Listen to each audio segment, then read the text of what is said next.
성령 세례가 뭐라고 그랬죠? 어느 날 성령이 쫙 불의 혀처럼 임하니까 몸에 전기가 막 오르면서 입에 막 거품을 물고 쓰러지고, 이게 성령 세례라고 그랬나요? 성령 세례를 뭐라고 그랬습니까?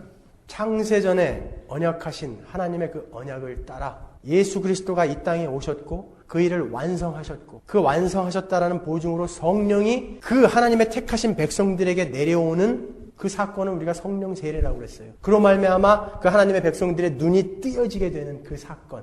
그래서 이 자리에 와서 나는 예수를 주로 고백합니다 라고 하는 여러분들은 성령 세례를 다 이미 받은 분이다, 이렇게 말씀드렸습니다.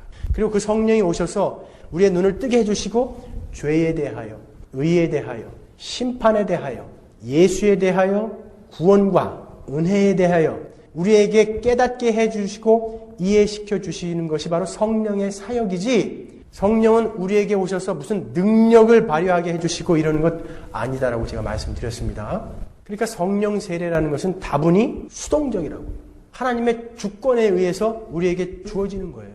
우리가 아무것도 한 것이 없는데 다분히 하나님의 능동적인 사역에 의해서 우리에게 주어진 거라고요. 하지만 성령 충만은 그렇지 않아요. 오늘 본문에서도 성령 충만을 받으라라고 이야기하잖아요. 성령 충만의 부분에서는 우리가 해야 할 몫이 있다고요. 그 부분을 우리가 살펴볼 거예요. 성령 세례라는 것은 그렇게 수동적인 것이기 때문에 우리가 요구한다거나 요청한다거나 열심히 노력한다고 해서 우리에게 주어지는 거 아니에요. 그래서 시중에서 이야기하는 것처럼 여러분 능력 있는 그리스도인이 되기 위해서는 성령 세례를 받아야 됩니다. 성령 세례를 사모하십시오. 그래야 능력이 있습니다. 능력 받습니다. 기도하십시오. 그런다고 해서 성령 세례가 오는 것이 아니라 성령 세례는 이미 모든 그리스도인에게 주어진 게 바로 성령 세례란 거예요.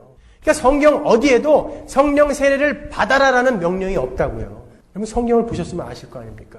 성령 세례를 받아라라는 그러한 명령이, 요구가 성경에는 한 군데도 없어요.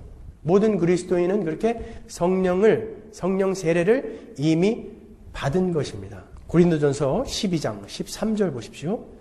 우리가 유대인이나 헬라인이나 종이나 자유자나 다 한 성령으로 세례를 받아 한 몸이 되었고 또 다 한 성령을 마시게 하셨느니라. 한 성령으로 세례를 받아, 에바프티스테멘이라는 이 헬라어 원어는 과거예요. 성령 세례를 성경이 이야기할 때 항상 이렇게 과거로 이야기한다고요. 헬라어의 과거의 시제는 과거에 한번 일어났고 거기에서 그쳐버린 것을 과거 시제라고 해요. 성령 세례라는 것은 과거에 우리가 거듭날 때 딱 한 번 받고 거기서 그치는 거예요. 성령 세례를 계속해서 받는 게 아니라고요. 우리는 밥티조라는 세례를 받다의 과거로 묘사하고 있어요.